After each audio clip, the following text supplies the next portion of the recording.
Hello, this is Dr. Paul Cottrell, and I'm going to be talking about more updates on the Israeli-Hamas war. I'll probably do another video dealing with just the financial side of this, what's going on in the different markets. Equity markets have been seeing a little bit of a downturn, and what's surprising to me is the oil markets are relatively stable. So we'll take a look at the currency markets, oil markets, and the broader index for equities in another video. But in this video, I want to go over response, I think social response. I did a video with John last night that I'll be publishing today. And again, I like bringing John on the channel because I think that we get a little bit of history, tactics, where things could go, probabilities, the social change, these chaotic events that are taking place, and these chaotic attractions that may take place in a certain society. He has a different perspective on the Palestinian solution to the region. This two-state solution kind of concept. I have a different take on it. But we don't have to agree completely on it. And I enjoy bringing John onto the channel. I'll also bring him on the channel again soon. So, to keep you updated from his perspective on it. And we talked about Ukraine, and we also talked about China, and, my take on it. And I'll probably go in a little bit more depth of how I feel about it after I release that video. But the idea is that bring on people on the channel that you may not necessarily agree with, but I really do like talking to John, and I learn from him, when he's on. So please, take the time and listen to the video and learn something. You don't have to agree completely or even partially. The idea is that there are going to be different perspectives on this. To try to solve the solution. But again, I take the stance that the Temple Mount is being rebuilt. What year, I don't know. It looks to me from a biblical standpoint that it defaults to 216 plus or minus, a little bit. And that there are provisions where it can be ushered in. And it could be ushered in under peace, and it could be ushered in through war. And if it's ushered in peace, it's the transition into a messianic era is much easier. If it's ushered in war, then the transition into the messianic era is problematic. And I think that's potentially what we're seeing here. This is much different than any other conflict that we have seen in our lifetime. The last 50 years. This is in terms of Israel and the surrounding nations, how they interface. This is much different. So keep that in mind. And I do think that there's probably a divine hand in this that is allowing these events to take place. And when you are sensitive, you can see little moments in the news where you go, it looks like there was a divine thing that just happened. I think that rocket failure over the hospital was divine. You'll start noticing that the arguments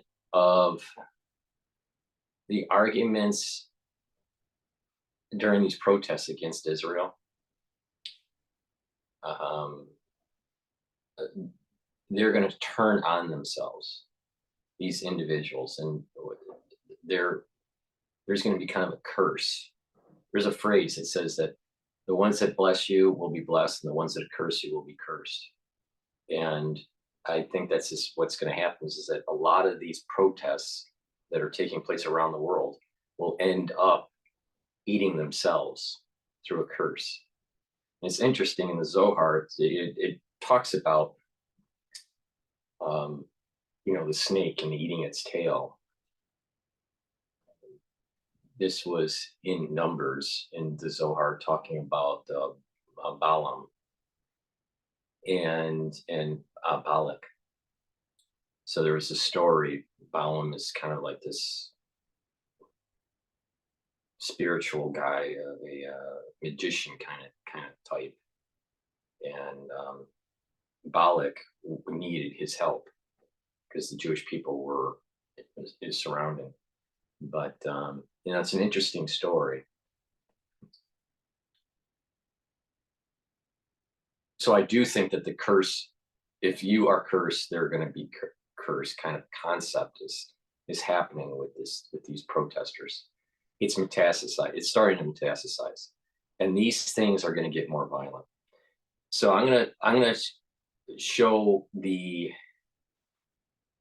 Fox News feed and then the CNN feed that's on YouTube and comment. But keep in mind, not only is the violence in Gaza getting more problematic and increased in violence, we're going to start seeing that the protests around the world are going to get more violent and more problematic. Straight to a Fox News alert. The Saudi Minister of Defense, who is MBS's brother, by the way, is set to visit the White House today and will be meeting with the senior Biden administration officials to discuss the war in Israel. This comes on the heels of President Biden holding an emergency phone call with Benjamin Netanyahu, urging the Israeli Prime Minister to protect innocent Palestinian civilians in Gaza and allow them access to humanitarian aid. And as Israel enters this second phase of the war, alarms are blaring across the Israel-Gaza border right now. Israeli forces are intensifying airstrikes on Hamas forces in Gaza, while the UN warns civil order is declining in the region. Trey Hinks joins us live on the ground in southern Israel with the latest. What can you tell us, Trey? Yeah, hey guys, good morning. We understand today, according to the Israeli military, that infantry troops are pushing deeper into Gaza. I do want just to do a sidebar note, doesn't this guy look like the actor that did iRobot and the movie about Freddie Mercury? But me, that's just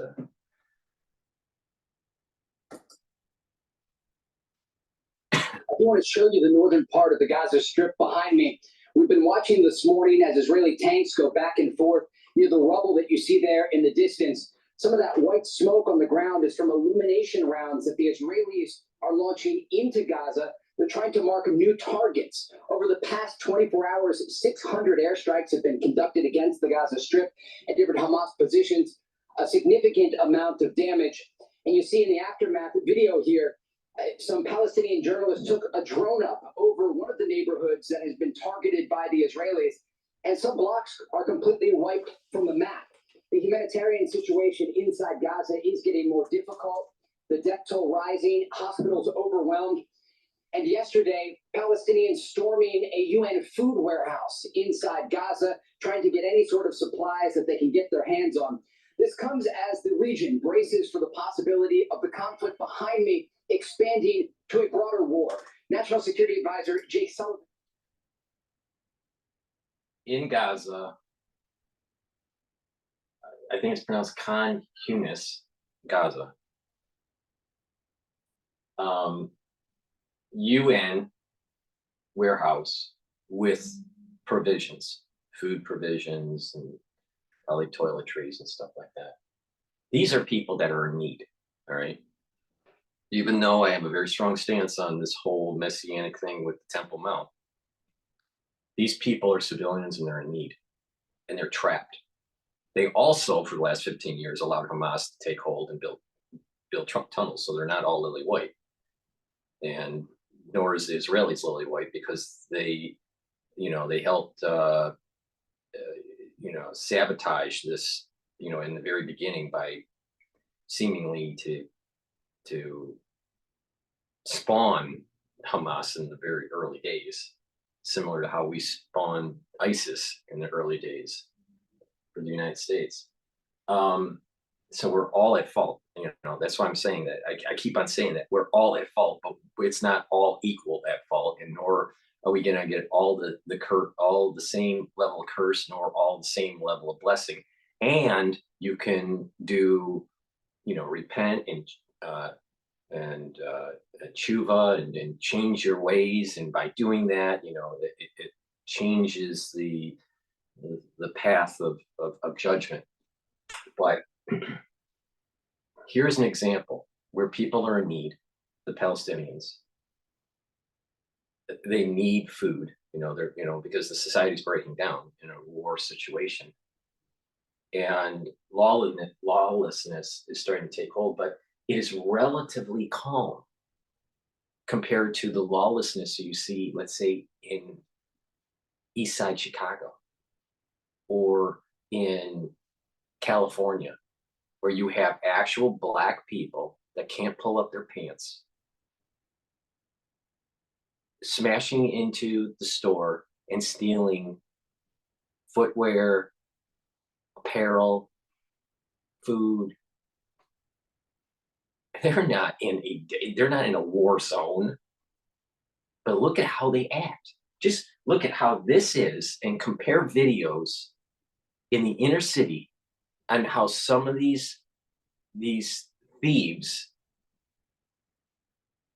within that society that happen to be Black majority, how they're acting and how the Palestinians are acting, even though they're in need, and everything's breaking down in terms of organization and law over there. They're much more, the Palestinians are much more measured versus what we would see in the United States in south side Chicago, right? Sullivan discussing this issue yesterday. Take a listen. We, of course, are taking every measure necessary to protect our forces, to increase our vigilance, and to work with other countries in the region to try to keep this conflict that is currently in Israel and Gaza from spinning out into a regional conflict. But the risk is real, and therefore our vigilance is high. With Israeli forces operating in the northern part of the Gaza Strip, we've been talking with Palestinian civilians. You can hear that outgoing artillery there. One civilian told me today that the Israelis have targeted the two major roads connecting northern and southern Gaza, an indication that they may be trying to cut off access for the fighters that would travel on the ground to the northern part of Gaza and then ultimately encircle this area and push deeper into the city. Guys? So, Trey, this whole slow walking into Gaza, 100 yards at a time, 2 miles in, putting the flag in, for us on the outside, it seems surprising. They're not doing a D-Day-like invasion. This is a gradual push, and the flag on an area that they never wanted and gave away, I also found surprising. Are you? The way that they are conducting this operation was always one of the options for the Israelis, but it wasn't largely seen as the most likely, just simply due to the troop buildup along the Gaza border. And we should note it's early in this conflict. These could be the early days of the ground invasion. It's hard for us to tell what the plans of the Israeli forces are, and they're being so delicate and careful with the information that the Israelis won't even confirm social media video that is coming out of Gaza as to not give the location of their troops. This is a very good point, because we kept on hearing in the news, pro-Palestinian news, that, well, Israel cut the communication lines. And so we, can't, the news networks say, we can't verify and understand what's going on in Gaza. The problem is that why would the Israelis want their positions to be telegraphed around the world and their enemy to watch, right? So these are operations that are ongoing. So there is some military application for the Israelis to shut the communication lines. So it's just like sometimes these news organizations don't understand that not everything is going to be televised. Not everything is going to be TikToked. everything is going to be on X or on YouTube. You know, it's, war by, sitting on the couch and eating pizza. And it just, Israel did the right thing on shutting down the communication so they couldn't triangulate. Troops. We do know, because we've seen the video, we showed it to you there, the Israelis are operating on the eastern and western side of Gaza. On the eastern side, we have seen the Israeli tanks going back and forth behind the buildings that are mostly destroyed. But despite the level of destruction in the northern part of Gaza, and you can hear those fighter jets overhead, the factions inside are still managing to launch rockets. We saw from the rubble streams of rockets today targeting southern Israeli population centers 24 days into this war. That's important because in Vietnam, the Viet Cong would pop up. We would try to target them, do a carpet bomb, think we had them, and then they'd pop up again. And then it was because of these extensive tunnel systems that they had in certain regions. And so, this tunnel system is probably more advanced than we expect. All right. I don't think it's the Taj Mahal. I don't think it is, a lap of luxury or anything like that. But I think it's much more extensive than just rudimentary tunnel digging. Thousands of airstrikes later, and ongoing artillery has not deterred Hamas from firing on Israeli population centers. Trey, what is the latest on the hostages? I know the number this morning is 239, but they're saying that number is not final.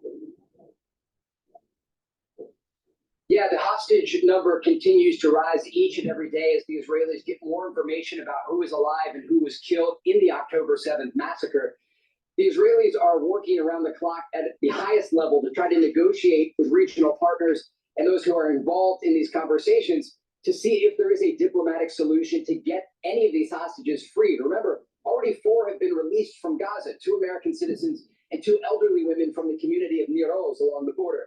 But the rest are still inside. It's unclear if some are gravely injured or if they're being held in conditions where they can survive. But as the Israelis pummel the northern part of the Gaza Strip, it becomes increasingly more likely that these hostages will be caught in the crossfire of the battles that are developing. Just yesterday, Hamas's Al-Qassam brigades popped out of a tunnel and was engaging Israeli infantry troops on the ground in the northern part of Gaza. So it gives you a sense this is not just an air campaign and a rocket response coming from Gaza, but real street-to-street fighting starting to take place across the Strip. Trey, we're here, and we just heard one again. We're hearing a lot of activity as you're doing this live hit. And you said the word invasion, but the Israelis haven't used that word yet. I mean, it appears to be an invasion looking, but they've used the words like raids and all that. Is this more of a semantics thing because of some of the pushback they're getting internationally? Yeah, look, the Israelis are being very sensitive with the information here, and I'm just turning around. They are launching more of these illumination rounds, trying to mark targets across the Gaza Strip. My cameraman will pan in here so you can see that round just over the treetop there. In terms of what's taking place here, we've been very careful with our information and what we are providing. What we understand right now is that the Israelis are conducting an expanded raid into the Gaza Strip. There is no indication this is the full-scale ground invasion. But again, the Israelis aren't going to tell us if it is. So we have to be patient with this reporting. What we can confirm right now is there are Israeli forces operating in the Gaza Strip behind me. They may go in for a few days or a few weeks and then pull out. They may go in and stay there and take territory, adding more troops as they go. We simply will not know until it takes place. But behind me, they continue to mark those targets so that artillery that you hear in the distance can fire more accurately at Gaza. All right, Trey, thank you so much. We appreciate your reporting. Stay safe out there. There were so many different riots and protests all around the world over the weekend. Did you see the video of Russia? In Russia, they had an airport and anti-Israel mobs just go inside this airport and they storm because a flight was coming in from Tel Aviv. Look at this. 2 were critically injured and demonstrators were holding Palestine. And it's not hyperbole when they said storm. the airport. I mean, you can see windows and stuff getting taken down. I mean, think about it. You're on a flight, you're from Israel, you're trying to get out of a war zone, and you're landing in, another country. In this case, it's Russia, and you're being attacked by pro-Palestinian, pro-Hamas protesters. This is what I mean, that this is starting to metastasize, and this is coming to America. This problem that you're seeing is coming to America. All right. I mean, they don't know they have no idea what the stance of these individuals that are on that plane are. But yet, see, the problem here is this, and it goes all the way back to the Torah. And what I'm going to say, you're not going to like. Some people won't like, some people will agree with me. It states very clearly that Ishmael and Esau are animals. They act like animals. They're hairy and they act like animals. They're beasts of the field. Ishmael was the son from Hagar for Abraham. Esau was the son of Isaac and was the twin of Jacob. Now, I think that's right. I think it was him or Isaac. Let me read you. Let me find that out. I'm pretty sure that Esau and Jacob were twins.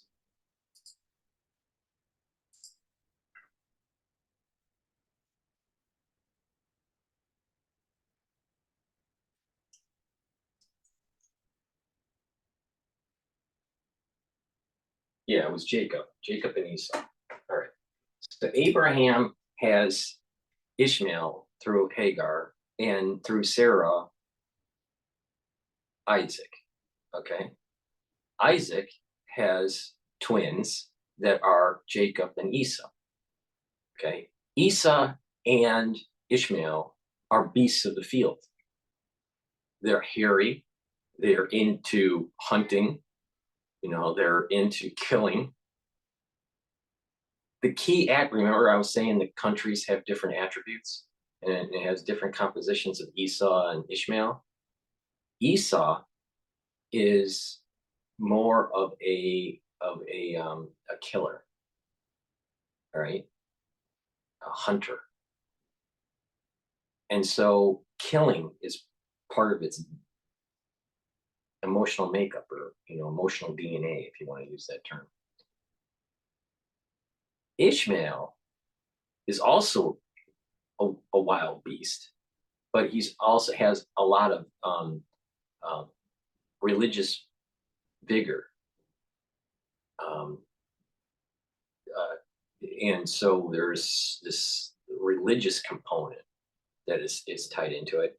And the blessing that he received and his mother was that they would be protected as they were being expelled from Abraham's tent, and that the religion of Islam would come from Ishmael. And so there's this strong religious vigor with them, right? And there's this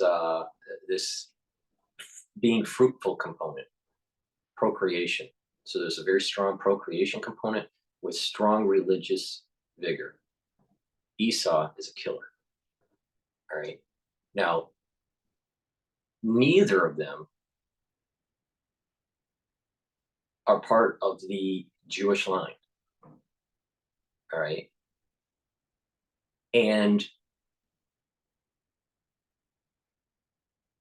both of those nations were asked by God if they would accept the Torah. Both of those nations said no because of their attribute. Esau said no because in the Torah it says you cannot kill, and Esau's attribute is to kill, and Ishmael's attribute is to procreate, and it has provisions on adultery. So both of those nations said no to the Torah,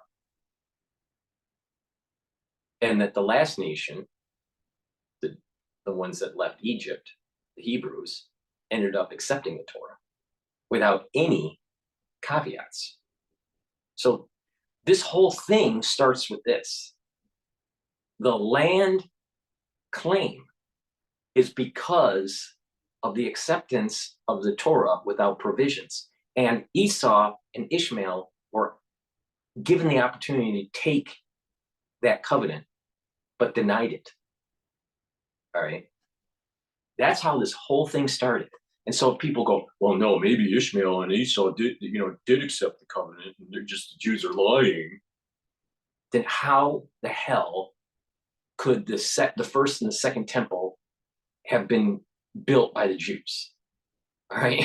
I mean, come on, So I just, there's a, it's not 100-year context or even 150-year context that we need to focus on. We need to focus on what happened with Abraham, with the expulsion of Ishmael and Hagar out of his tent, and what happened with Esau. Both of them, Ishmael was the firstborn, quote firstborn, but not firstborn through Sarah, and Esau and Jacob were twins, and I believe Esau actually left the womb first, so he would have been the firstborn, right? But the thing is that he's a wild beast. He's a wild beast. And he was given, even though he was the quote the firstborn, was given the opportunity to take the covenant, but didn't take it. So, and then now, after they start seeing how important the land is, when David finds that spot where they should put the Holy of Holies, right, as the tabernacle was roaming around in the desert and was temporarily placed in Israel, and David eventually decides, okay, this is where it should go, and he couldn't build the temple. It was Solomon who really built the temple because of the warring aspect of David. But all this is found and developed, and then the Muslims say, well, we want this now. All right. That covenant that was accepted without caveat at Mount Sinai by the Hebrews, all right, we're talking about Mount Sinai and Moses and all this, that is everlasting. It doesn't end. The boundaries of Israel don't change because of some geopolitical thing. This is why the divine hand is coming in and doing a reset. You're talking about the Great Reset. Everyone's talking about the Great Reset during the last crisis. Oh, the Great Reset. No, it's crypto, and we're gonna have a change in the currency and all these blah blah blah blah blah. This is the Great Reset, dude. The Great Reset is the reset of the boundaries, the biblical boundaries of Israel and the coming of the temple. That's the Great Reset. That, and if you aren't on the right side of history here, if you're not on the right side of the blessing, then you're going to get cursed. So you have these people that are protesting, and literally you can see, remember what I said early on in this video, the ones that curse will be cursed. There is no reason for them to storm an airport because of a flight that has Jews on it. But they are doing that in Russia, right? And this sort of thing is going to be happening in the United States. And it'll get more violent as the violence increases during the war campaign in Gaza. This is going to come back and haunt them. This is going to come back, not because of some judicial legal thing on this plane, but there's the group. You're going to see actually a curse and a flipping actually on the group. They're out of control, and you're seeing the splitting. You're seeing See, there was a lot of people you didn't know, where they really stood. And all of a sudden this happens and now you know, right?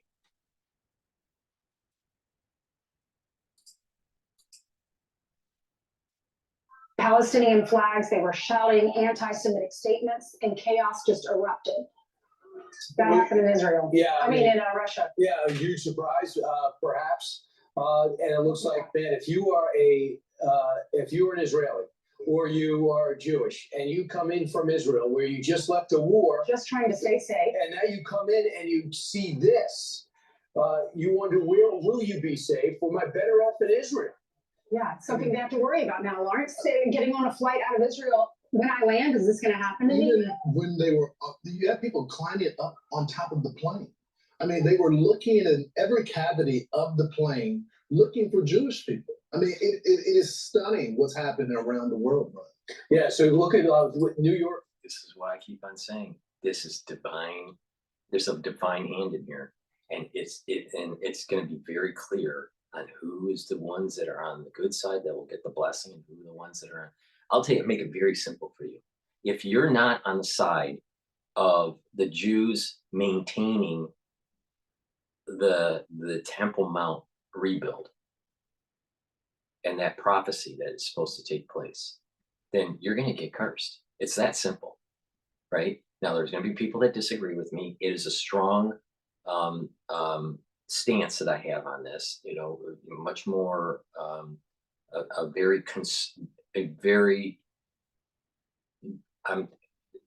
I'm viewing it from a biblical context and not contemporary context at all. But there's too many things that are popping up in the world that has that divine hand in it to show you have a choice. And the ones that choose to make the wrong decision, it'll come back to haunt them. And you're seeing it right now. You're actually seeing the actual the violence is going to increase with these ultra liberals and these pro-Palestinian, pro-Hamas,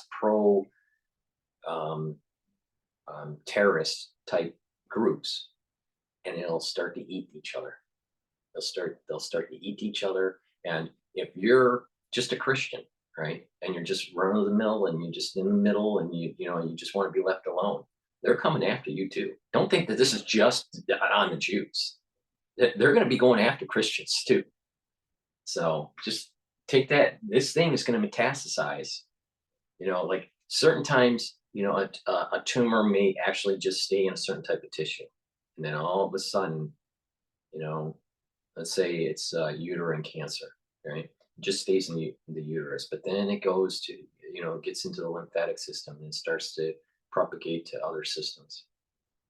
And now you have metastasized cancer. This is the beginnings of it. They're not just going to be attacking Jews. Then they're going to be attacking Americans or Christians around the world. But it's not going to stay just on the Jews. This thing will metastasize. You're going to see it. It's going to the splitting and the real heart of these individuals.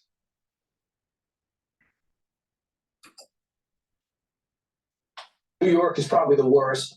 Upstate New York, Ithaca, Cornell University, Ivy League school. First off, you're shocked to find out they have a professor there who called the attacks exhilarating, inspiring. He has since been on leave, put on leave.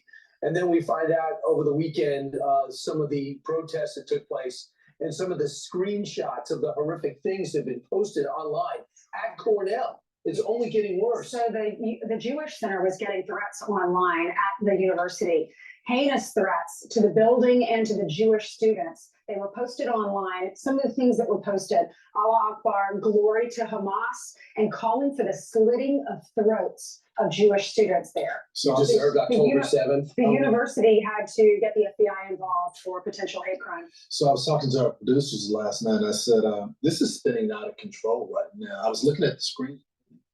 It is spinning out of control. And you're starting to see what the real heart of a crazy liberal that doesn't understand really the full arc of history. You're seeing it in real time. And I am not wrong on this, and this is going to get more and more escalated. And again, everyone's at fault, but not everyone is at fault at the same level.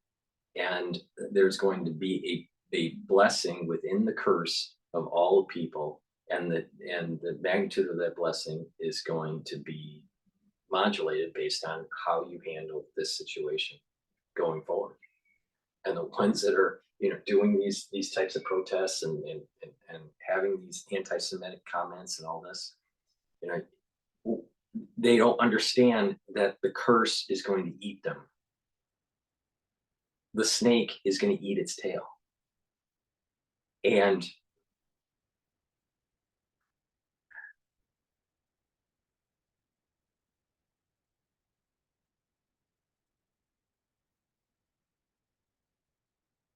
the true heart of these liberals, these ultra liberals, is coming out.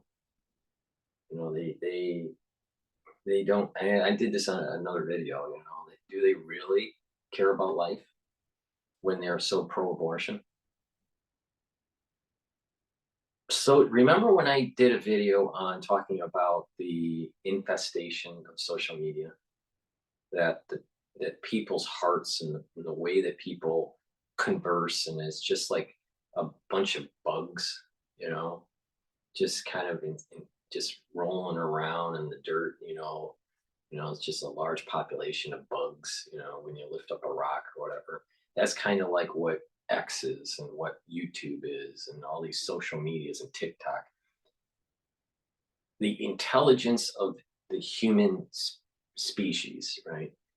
If you look at through the prism of social media, has been going down every year. Our humanity, or perceived humanity, has been going down.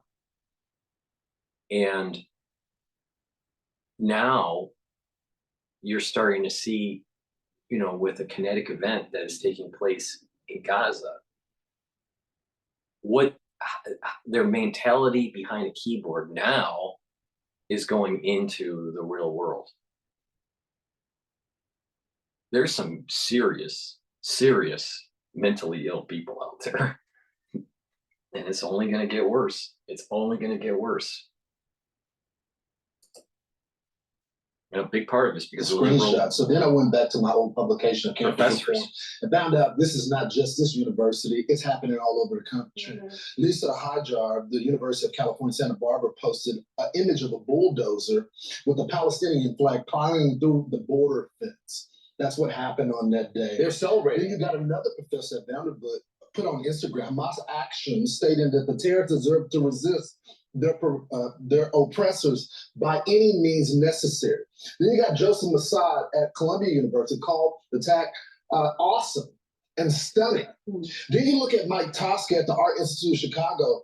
He called the Jews pigs. So this is happening all across the country. I would encourage anybody to have kids in college to type in their university and campus reform and see what the professors are saying about Jews. And I can tell you, and that's assuming that the kids are any different than the parents.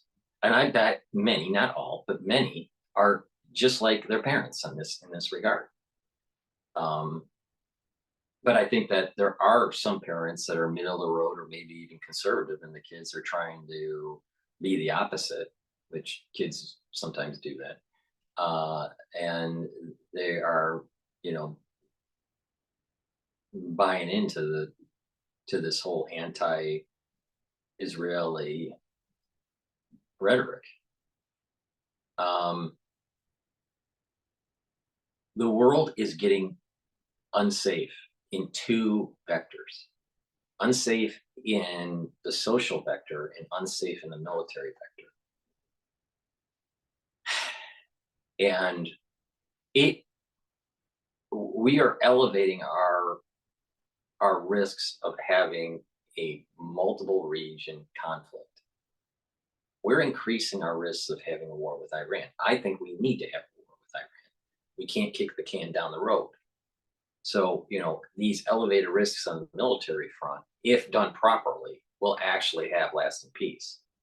The question is, do we have the fortitude and do we have the ammo to be able to get it done correctly, and the money, because we are a nation that is overly in debt. The social vector. This is this.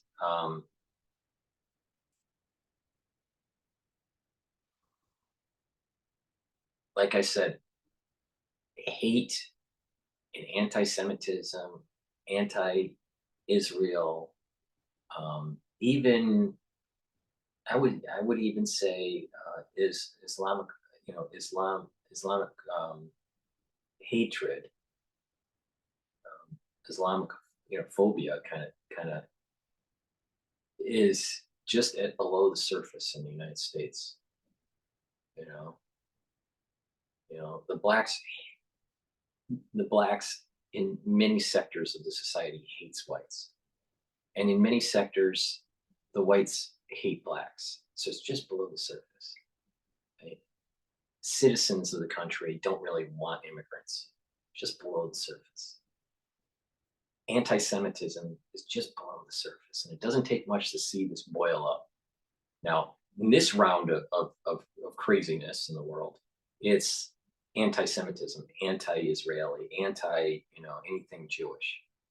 But it doesn't take much for these liberals, these ultra liberals, to go anti-white or anti-Christian. See, so this is part of that metastasis.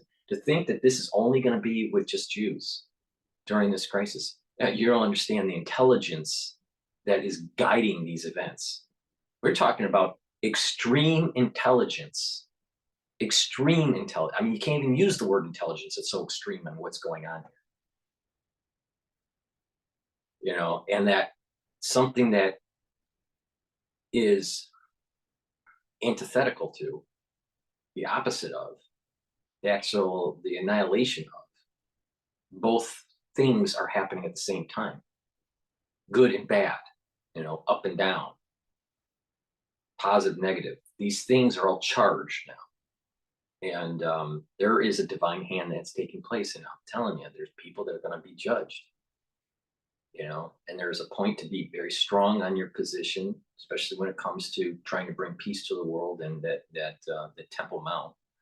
And then, making sure that you try to minimize casualties. So, it's sad to see children that are in Palestine, getting hurt. And there's a certain level of innocence to most children, not all children, but to most children. But you also have to realize that the Palestinian people, the adults, allowed Hamas to take hold. Now, was there some sort of orchestrated effort by the Israelis that created the genesis of Hamas? Maybe. Just like, the United States created the genesis of ISIS? Most probably. But the thing is that the people of Palestine allowed it to take hold. They saw those tunnels being dug for the last 15 years. They allowed for Hamas to skim the country to be able to build its armaments. They allowed for the Palestinian government proper to be corrupt. But instead, they want to jump on their cars and scream at the top of their lungs and how Israel is an oppressor. And it's the same thing where you have the blacks in the inner city saying that the whites are oppressing the blacks, and therefore we must be eliminated, or the property of the whites must be taken away, or there must be reparations, or there needs to be more assistance from the government, so that would justify their oppression and all this, right? So this is not just a Palestinian-Israeli problem. This is a black versus white problem. And I'm not wrong on this. When I look at something and I see it and I spend the time to actually try to kind of meditate on it and like see, you know, where is this going? And this is, in its simplest form, good versus evil. And the ones that are on the evil side will go, well, wait a minute, you know, we're the good guys. And the ones that are on the good side will say that, well, no, you're the evil one, right? But so it's all relative, but you have to have some sort of foundation for the for judging it, some sort of litmus test or some sort of regulatory body of knowledge, foundation to say what is good and what is bad, you know. And those precepts are of Torah and the Bible. And you can't when you're seeing these world events happening, you can't justify using that theoretical framework, the Bible, right, and the Torah. You can't justify that stuff that was going on in Russia at the airport. The ones that were attacking the Jews that stormed the airport are on the bad side. That's the theoretical framework of what is good and bad.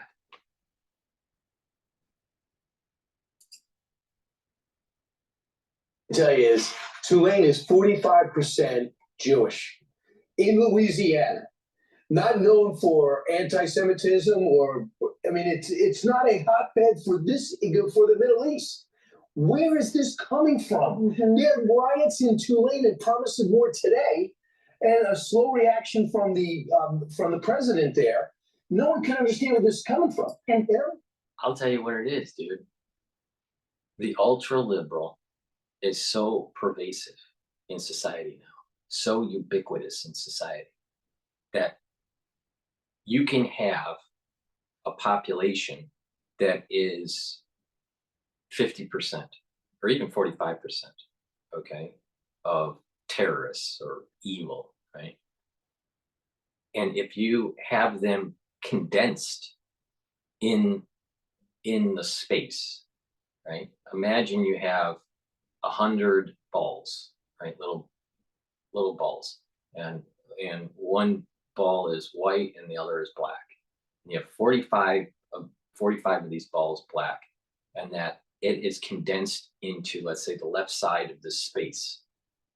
Okay, then there is a realization of the power structure between the white balls and the black balls, even though the white balls are in the majority, 55 white balls versus 45 black balls. If you mix them together, and there is this heterogeneous mixture, but it's not so obvious what the power structure is, because you have, white, a white ball with a black ball, or two white balls with a black ball, and there is communication going on between those agents. Each ball is an agent, and this is using complexity. I'm explaining complexity science to you. So each agent is communicating, but when you are able to charge the system and the black and the white balls move to their respective positions, then the communication is white to white, white to white, and black to black, black to black agents. And what will happen is that these systems will start to conflict. Now, this has been used to model actually markets. Some people, one color would be a buyer, others would be a seller. And if they're mixed together, you have kind of a copacetic market. And you don't know really, if there's going to be some sort of uptick, some sort of jump diffusion going up, or you're going to have some sort of jump diffusion going down in the market. So once so it's like an unknown situation, almost like a black swan in a way. But once the system gets charged, then you start to realize who is the majority player, And if the majority player has, a better position, then it can move the market. So if the white balls were let's say buyers, and the system started getting charged, and as these balls start to coalesce and get closer and closer to only its own type, then you'll start to see the market moving up because the white balls are the majority. And you'll start to see the ones that are trying to short the market start to lose their position because the white balls are gaining position in the market. Same thing in complexity science with this. You don't know intuitively exactly how big the problem is with the ultra liberal and that under the surface hate that I was explaining, until the balls start to coalesce and the system gets charged. And we're seeing pre-event of the invasion into Israel, the balls were all mixed together.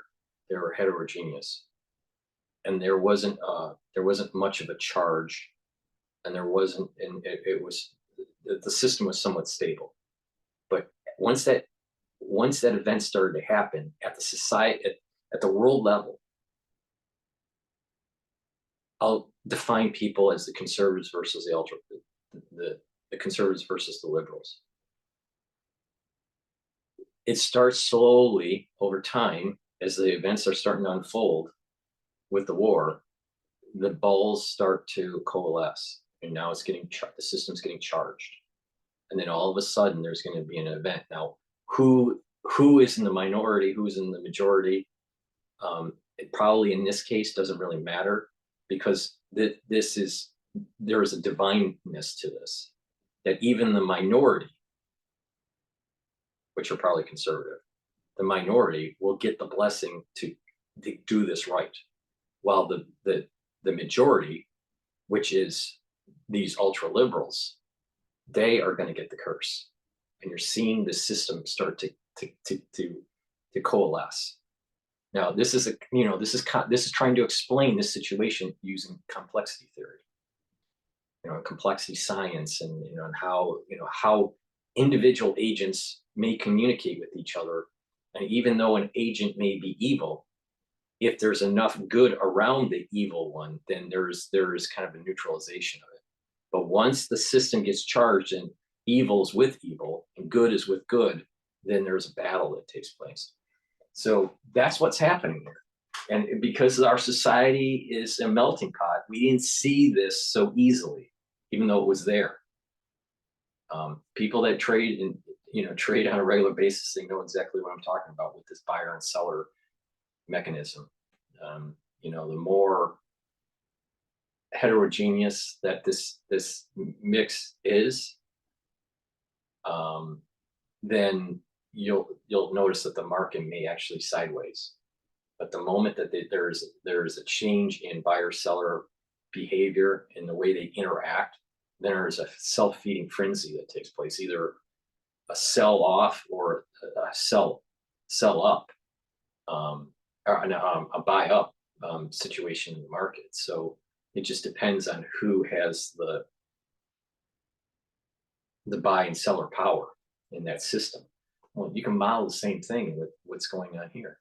So this is the thing that I don't like about most people that are in the news. Most of them are just stupid. They're not very intelligent. A lot of them just have a law degree, and there's not original thinking. Who actually has explained to you on YouTube complexity science and how to apply it to this very situation to answer his very question? I don't know why this is happening all over the school system. Ultra-liberalism is pervasive and it's ubiquitous. And there is a heterogeneous part of it in the society. It doesn't rear its head until certain events have happened. And this event that's taking place is a very high level of intelligence event. There is a divine hand in this, and that high level of intelligence event is going to let the snake eat itself. And we're going to see this on a regular basis. Like, take what I'm saying and use that as a lens when you're watching the news, and you'll start to see. I think I just saw a divine hand in this. I think I just saw something here. You know, it's not going to be tattooed on the forehead of someone. This is a divine event. But you'll see these things that happen where Hamas, for example, Hamas says that all these people were killed because of the bombing of the hospital. Yet it was a misfired rocket and it didn't even hit the hospital, and there wasn't even 500 people that died. And how the mainstream media ran with the story to try to demonize the Israelis. Right? This is you'll start to see the snake is eating itself, and that's in the media, and that's with these ultra liberals.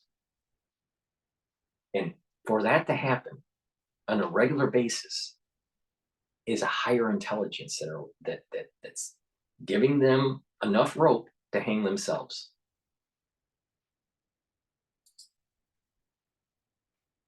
And I'm wondering, is this organized? So Fordham University today is going to have 7,000 people there for a vigil for the Palestinians, not the 1,400 Israelis who were massacred. Well, and also in Chicago along Michigan Avenue. Now, I went to Fordham University for my pre-med, and it's a shame to see that Fordham is a good school. I called it the little Harvard, but because of its quad. But and both schools started as clergy schools. It's a shame because it is a good school. But what I did notice is that the school traditionally is a conservative school. But again, even in a traditional conservative school, there is this just below the surface, this boiling of this ultra liberal mentality. Now, this vigil is, my understanding, is actually for the law school, and that and the association is the Muslim Association, or something like the Muslim Law Association of Fordham, something like that. So, of course, they're going to be biased, right? The way that the school should address this, because I believe these associations have to be approved by the school. I don't think that it can just self-form and use the Fordham name. The school should, say that it needs to be a little bit more inclusive, not just, they can have an anti-war protest, but basically, say that, end of all hostilities on the Israeli side and on the Palestinian side is probably a little bit more middle of the road and more acceptable. The problem that's coming is that, again, these balls that are starting to coalesce, and they're now within their own camps, causing charge. The Muslim Association of Law at Fordham, right? And I don't know if his number is right about 7,000. That seems to be a little high, but maybe it is. I don't know, but it seems a little high. But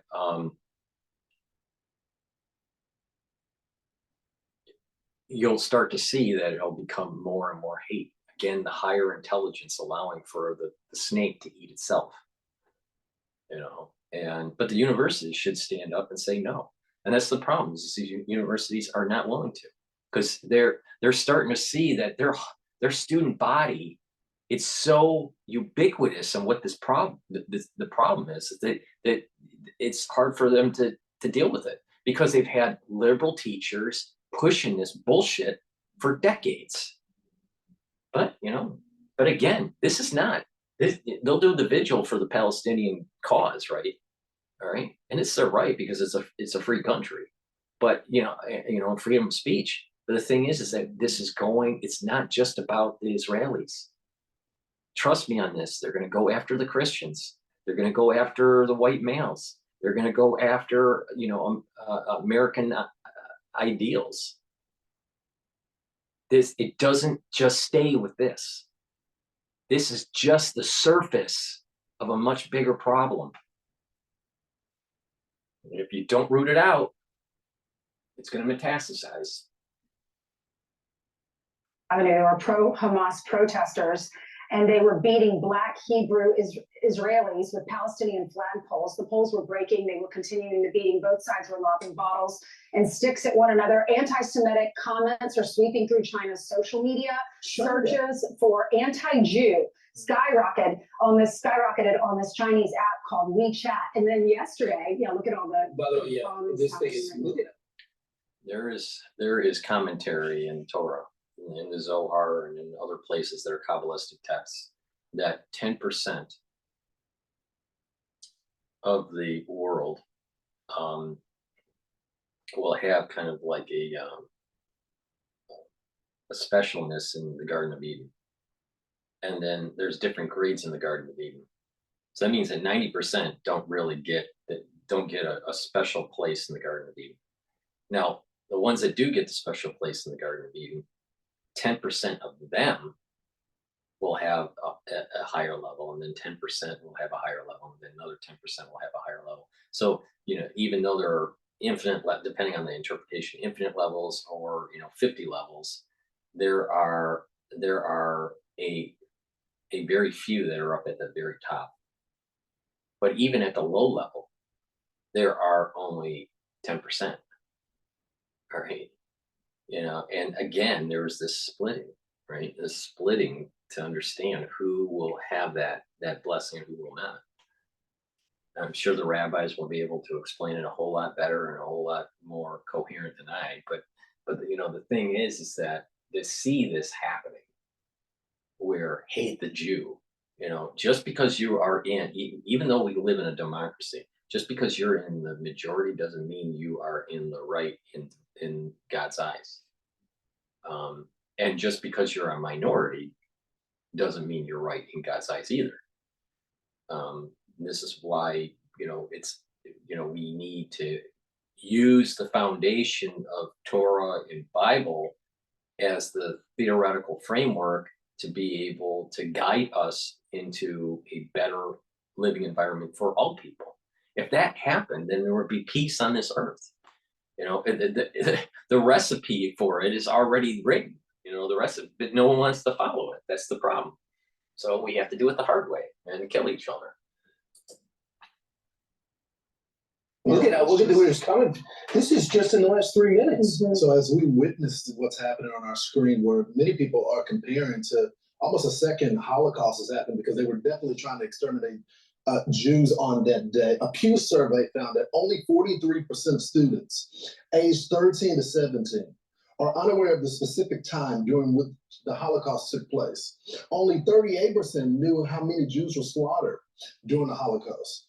And only 38% knew that Hitler rose to the Chancellor of Germany through the democratic process. We are not educating our kids. Well, and Brooklyn Bridge yesterday, they shut down the Brooklyn Bridge. 7,000 pro-Palestinian protesters took over the bridge. They were calling for the elimination of the Jewish state by any means, they said. One lady, Marie Edward, according to the New York Post, was holding a sign that read, "Zionism is terrorism," and accusing Israelis of being the real killers and defending Hamas's heinous.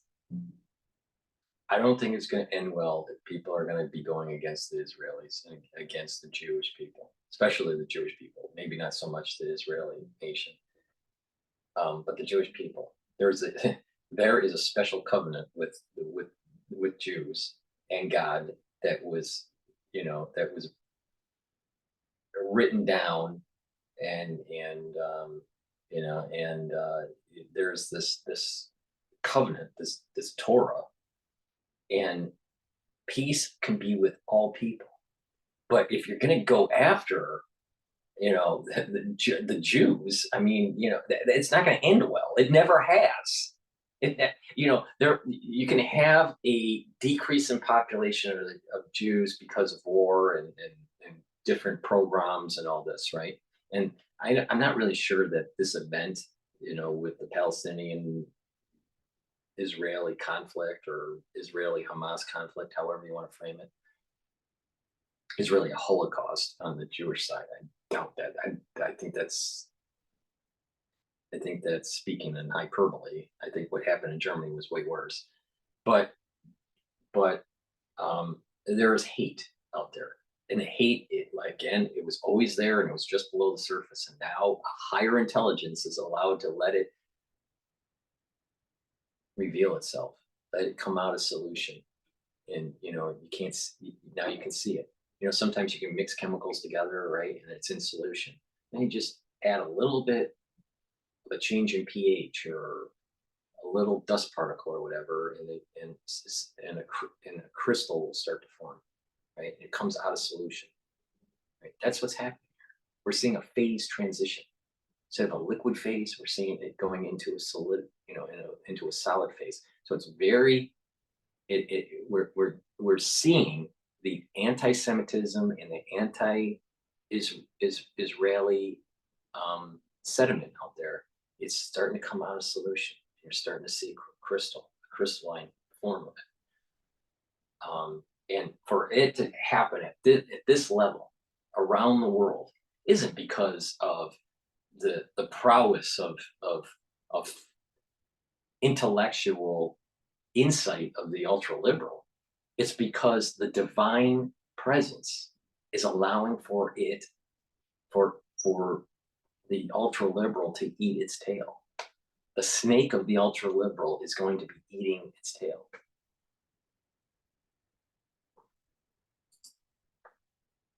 It's not going to end well. Yes, October 7th massacre, she said, it's not a question of justified. If you were occupied, you fight back and you do what they did.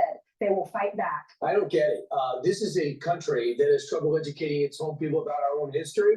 Now, all of a sudden, they're diving into the Palestinian cause when they say that the Palestinian cause, they just want a state. Well, we know that's not the case. Hamas wants to eliminate Israel. Iran wants to eliminate Israel. The states that don't, Egypt and Jordan, for example, the UAE, they're afraid of their own people. So they're keeping their mouth shut or condemning Israel. However, Saudi Arabia, which has moved their society forward through all their imperfections, and there are many, economically, through peace, through defense, want a defense deal with us, see Iran as the problem as we do.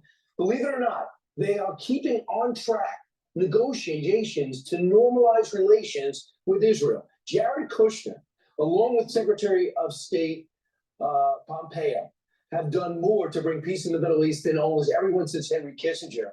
Jared Kushner came out of the business world to weigh in on the horror that's happening. He just got back from Saudi Arabia, and he was on with Maria yesterday, and he just saw the irony of where he was and where he is. Listen.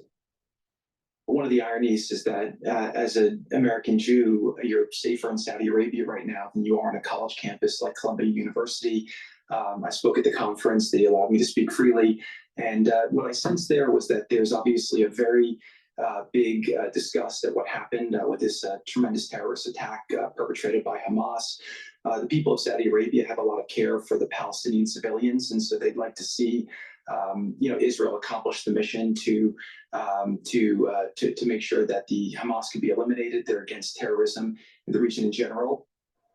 We got to get control of this. We've lost our kids. But did you see what he was saying? The normalcy. Yeah. He said, I'm in Saudi Arabia. Everyone thought that they were the arch enemy for generations of Israel. And he's saying, I'm there to speak openly.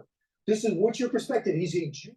This is the point that I've been saying, that the region will get a blessing when the Temple Mount is rebuilt. And that includes the surrounding nations, Saudi Arabia and Jordan, and but the thing is that there needs to be some things that take place. That is the resetting of the Israeli borders, and the Temple Mount has to be built. And I think that the ones that are starting the long game, the 200-year plan, right, in the Middle East, is starting to realize that if you allow for the peace to happen and allow for these borders to be going back to biblical times, that the blessing to the surrounding nations will be far greater than any benefit that they have currently. That is the big thing that people aren't getting. That the Temple Mount, once it's built and Israel has its land back, the biblical borders, that means it has to take some from, Lebanon, and some from Syria, and some from Jordan, and, some from Egypt. When that all goes back to its original border system and the Temple Mount is rebuilt, all the surrounding nations and its people are going to be blessed, and they're going to have peace and prosperity more than they've ever seen before. And I think that these planners are starting to they're waking up to this, that the new hub, the new economic center of the world is not going to be China. It's not going to be even America. We're going to actually, when this 200-year plan that's taking place, America is going to be in decline, while the Middle East is going to be in an upsurge. And most likely, China will also decline because the United States and China are going to destroy each other. And there's going to be peace in that region. But you got these people that are going, no, this is mine, this is mine. They don't realize that that there is going to be a blessing to allow the ones that allow this to happen. There's going to be a blessing tenfold, whatever, or more, right? You could be a prosperous nation and you think, well, wait a minute, we don't want Israel to be prosperous. We want Israel to be eliminated. That won't bring prosperity. That most likely will bring a curse. All right. And once those things go back to temple times, then the blessing starts, because what's happening is that the peace offerings are being offered. The reboot of the sacrifices are taking place to be able to cleanse the sins of all man, to cleanse the sins of all people. So you're cleansing at the individual level, and you're cleansing at the societal level. And it's not of just the Jews. It's also of all the peoples of the world. And they don't understand that there is this, we're getting to a point where we're going to be able to with more energy, be able to bring up the sparks and bring down the blessing. But it had the machinery, the mechanism to do that is the Temple Mount. And people would go, well, I don't believe in that. And, and I can understand, some people, it's sometimes hard to see, it's to see God. It's, get God's ways, especially when you see hardship in your life, or, death. And, you start questioning, why good things happen to bad people and bad things happen to good people. And it's difficult. I get it. I understand that struggle that people may have. But there is a mechanism of blessing, how to bring blessing down to all people and peace to all people. People they're not paying attention to it. They're just not paying attention to it. But I think that the Saudis are realizing this. In addition, that whole oil world that they were very prosperous in is declining. And their arch enemy, Iran, is starting to, saber rattle again. So there is this need to charge the system, find out who the black balls are and who the white balls are, and eliminate the evil. He's a Jewish businessman speaking in Saudi Arabia at the height of angst within the Middle East, where a total war could break out. And Saudi Arabia is going, tell me what you think. What's going on? And a lot of people are leaving this region, I think, today with how do we get this thing on track? because this normalization was the heading. The one country that doesn't want this to happen is supportive of all this terror. Hezbollah, Hamas, Islamic Jihad, and that's Iran. Don't acquiesce to Iran's wishes, and that is to turn on Israel. Well, Iran, a long-time enemy of Israel, and We have to knock out Iran, and the United States has been complicit because we've been kicking the can down the road for too many decades because of our interest in the oil. You know, a lot of these decades where we were kicking the can down the road and not eliminating the problem of Iran was because of our need for Middle Eastern oil. Now we don't need that anymore. We have more oil in the United States than there is in all of the Middle East. All right. You know, through technology and finding it through fracking and all this. The United States is complicit in this problem because we weren't willing to get the job done. And that's why I keep on saying, do you let the cancer metastasize to the point where the patient may die? Or do you get the cancer out early?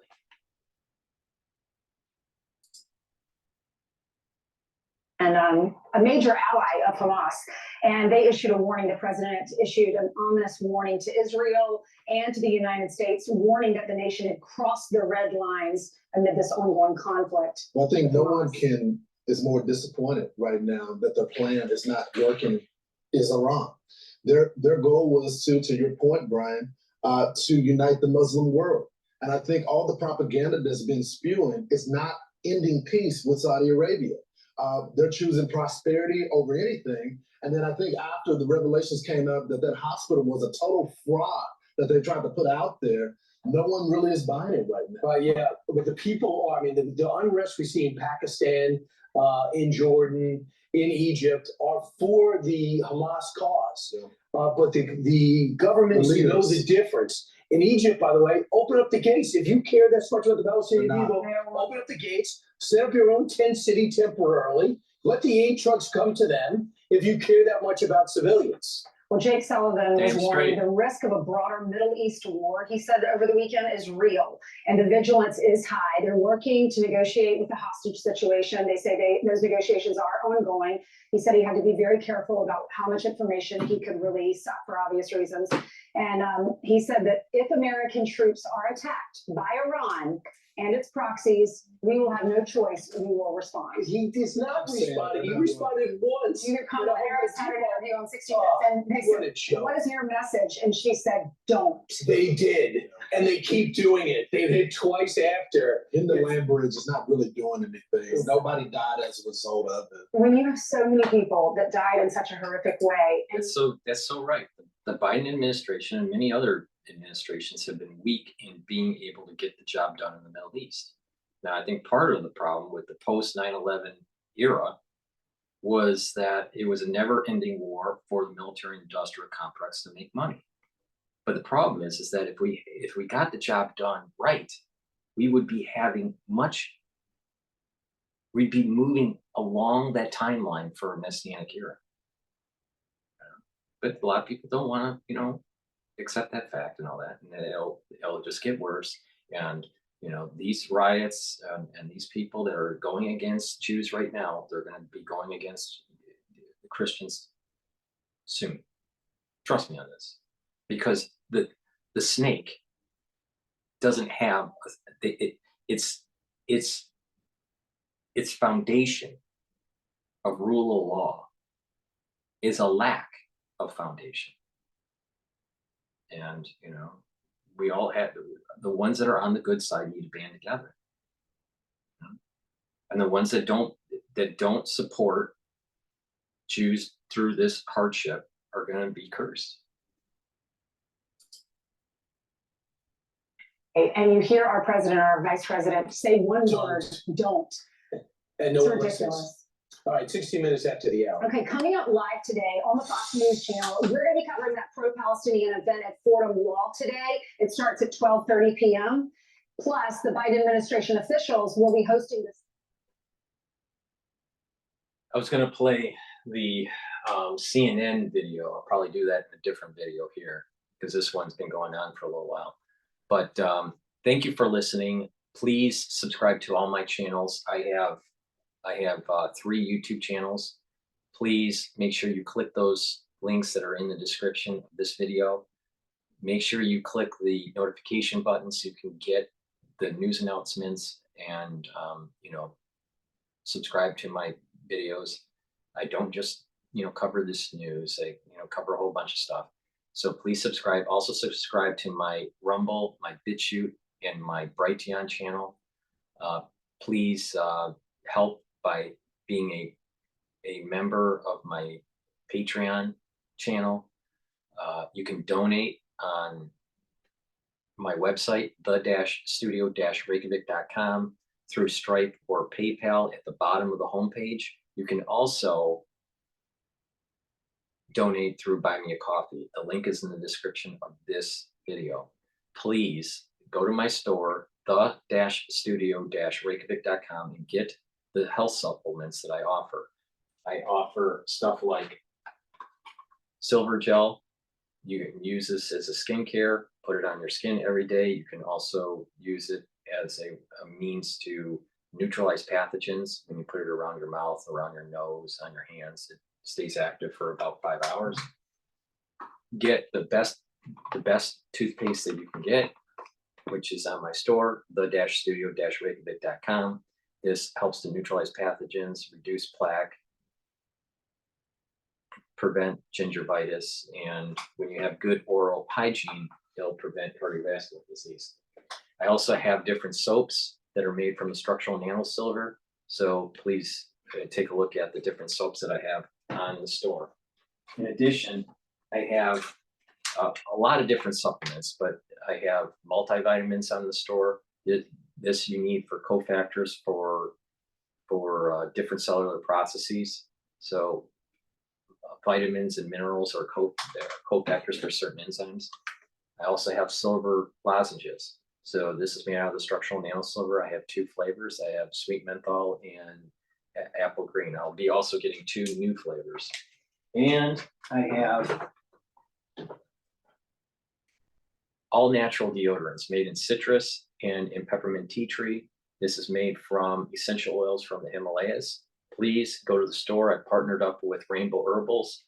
This is a very high quality product. It is a great deodorant, but it also helps with detoxification. It does not have any aluminum in it. I also have lignans. This helps with hormonal health for males and females. In addition, it'll help to boost your immune system. This is in a powdered form, and I mix it with my powdered probiotic. I mix it in hummus. You can mix it in water or a smoothie, and take it that way. I take it in the afternoon. Thank you for supporting my work. Please go to my store, the-studio-reykjavik.com, and take a look at all the products that I have. I have lots of structural nanosilver products, liquids and gels, soaps and lozenges. I have C60, which is a very strong antioxidant to improve your cellular health and bring down that reactive oxygen species, bring down that stress in the cell and boost up your ATP. And I also have a plethora of different vitamins and minerals that will help to improve your health, but especially the ones that bring down the inflammation, which is the turmerics and the ashwagandhas. Thank you for listening and have a nice day.